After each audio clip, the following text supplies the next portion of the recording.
Welcome back to another video. और आज की वीडियो में अपना लास्ट टॉपिक बचा हुआ था, वो है ग्लाइकोलाइसिस। अपन ने एटीएस कंप्लीट कर लिया, अपन ने क्रेब्स साइकिल कंप्लीट कर लिया, तो अच्छे से कवर कर लिए हैं। अगर आपने वो नहीं देखा है तो डिस्क्रिप्शन बॉक्स में मैं लिंक डाल दूंगा, तो वहाँ से आप जाके वो भी देख सकते हो। अच्छी सी ट्रिक के साथ मैंने बताए हुए हैं। तो आज ट्रिक की बारी है ग्लाइकोलाइसिस। इसकी जो 10 स्टेप्स हैं वो, और इसके जो जितने भी एंजाइम्स यूज़ होते हैं 9, वो भी अपन ने कवर करे हैं। तो सबसे पहली बात आती है साइट की, कि यहाँ पे ग्लाइकोलाइसिस होता कहाँ पे है। तो माइटोकॉन्ड्रिया का साइटोप्लाज्म होता है, वहाँ पर ये ग्लाइकोलाइसिस होता है, और इसमें बनते हैं 2 एटीपी लास्ट में बनते हैं।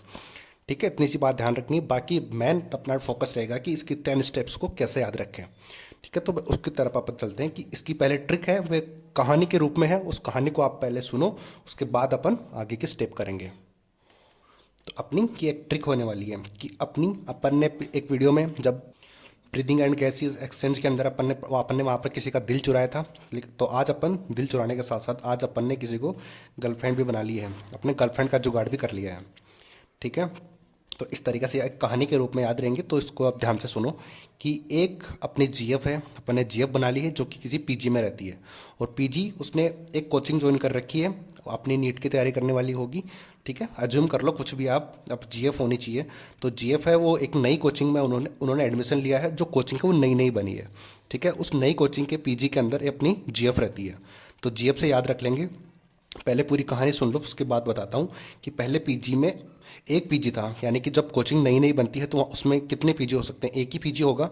ठीक है, एक पीजी था, लेकिन था जिसका नाम 3 पीजी था। उसका नाम क्या था? वो एक पीजी था, उस पीजी के अंदर 3 पीजी उसका नाम था। ठीक है, पीजी याद रख लेना आप, और उसके बाद में उसके आगे ए लगा देना आप। ठीक है, तो यानी कि एक पीजी था, सबसे नई कोचिंग थी, तो नई कोचिंग में स्टार्टिंग में एक पीजी था, उसका नाम था 3 पीजी। ठीक है, उसके बाद धीरे धीरे कोचिंग ग्रो करती है, तो उसके पास 2 पीजी बने, तो वो उस दूसरे पीजी का नाम था 13 20 पीजी। कैसे याद करेंगे? दो को अपनी केमिस्ट्री के अंदर 20 बोलते हैं, ठीक बोलते हैं ना, 20 ट्रिस ऐसे बोलते हैं। तो दो दो आगे चल के 2 पीजी बने, तो 2 पीजी का नाम है 13 20 पीजी। ये बन गया। छठी स्टेप ये हो जाएगी। इसके बाद कोचिंग ने फिर और थोड़ी ग्रोथ करने के बाद उसके पास 3 गुना पीजी और बन गए। आगे आगे उसने 3 गुना पीजी बना लिए। ठीक है, कुछ पीजी में, और उसके बाद कुछ पीजीए में, मैंने कहा था कि पीजी याद रख लेना, उसके बाद उसके आगे ए लगा देना। ठीक है, तो कुछ पीजी में पप्पी भी रखते हैं वो लोग, कि वार्डन्स वगैरह थे। तो जब कोचिंग ग्रो करने लग गई तो उन्होंने इंटरेस्ट बनाने के लिए बच्चों को, कभी कभी ये होता है ना कि पढ़ते रहने से थोड़ा माइंड एग्जॉस्ट हो जाता है, तो उसके लिए थोड़ा रिलीफ के लिए उन्होंने वो कुछ पप्पीज़ भी वहाँ पे पाल रखे थे, ताकि बच्चे अपना माइंड फ्रेश कर पाएँ उनके साथ खेल के। ठीक है, तो इस तरीके से ये कहानी याद रखनी है। एक बार फिर आप देख लेंगे कि अपन ने एक जीएफ बनाई है, उस जो कि एक नए पीजी में रहती है, क्योंकि कोचिंग नहीं बनी है। तो उसके पास पहले एक पीजी था, उस पीजी का नाम था 3 पीजी। उसके बाद उसने दूसरा पीजी बनाया, जैसे जैसे कोचिंग ने ग्रोथ की, तो उसका नाम रखा 13 पीजी। कुछ नहीं करना, यहाँ पे 3 के बाद में एक 1 लगा देना है। 3 पीजी था, उसके बाद में 1 लगा देना है। ठीक, पीजी रखना, उसको ए नहीं लगाना, बस ओनली पीजी। ठीक है, उसके बाद जब 1 और 2 बन गए, उसके बाद 3 बनेंगे, यानी कि 3 से मल्टीप्लाई करना है अपन को। हो गई बात खत्म। उसके बाद फिर पीजीए जो था, फिर पीजीए में उसने पप्पी रख ली है, तो पप्पी पीई का मतलब हो जाएगा पीई, पी से कर लेना फोस्फोइनोल पायरुवेट, और पीवाई का मतलब हो गया पायरुवेट। लास्ट स्टेप यही है। ठीक है, तो अब देखते हैं इसका किस किस का क्या मतलब होगा। ठीक है, तो जी का मतलब मैं बता देता हूँ आपको। पहले जी है ग्लूकोज से, तो इसकी स्टेप चालू होगी ग्लूकोज से। अपन को पता ही है ग्लाइकोलाइसिस स्टार्ट होता है ग्लूकोज से।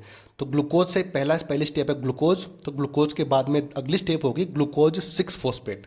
कुछ नहीं करना, सिर्फ ग्लूकोज है, ग्लूकोज के आगे बस 6 फॉस्फेट लगाना है। उसके बाद है एफ। एफ के आगे क्या हो जाएगा कि फ्रक्टोज।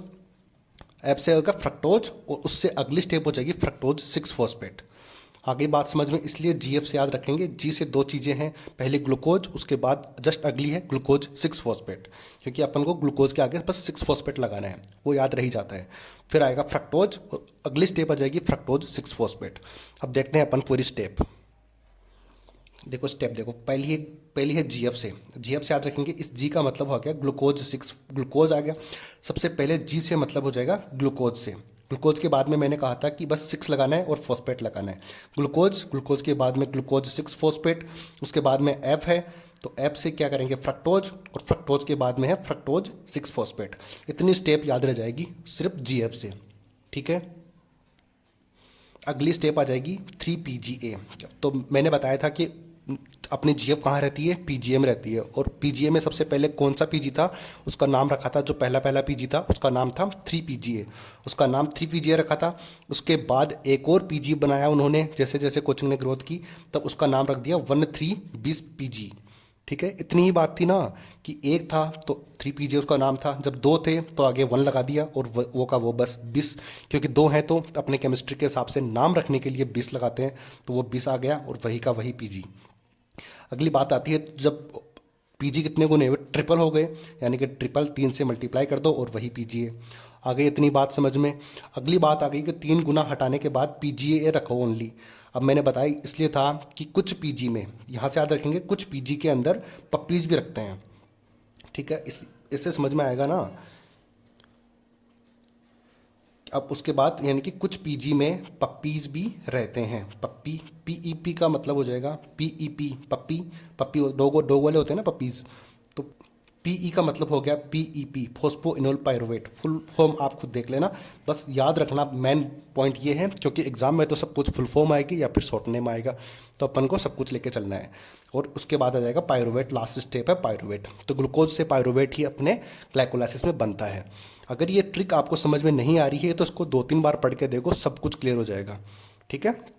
क्योंकि पहली बार अगर किसी चीज़ को पढ़ते हैं तो वो नया नया लगता है, लेकिन 1-2 बार उसको पढ़ लेते हैं तो वो एकदम ईजी हो जाती है, ठीक है। अब अगली बात करते हैं उनके एंजाइम्स की।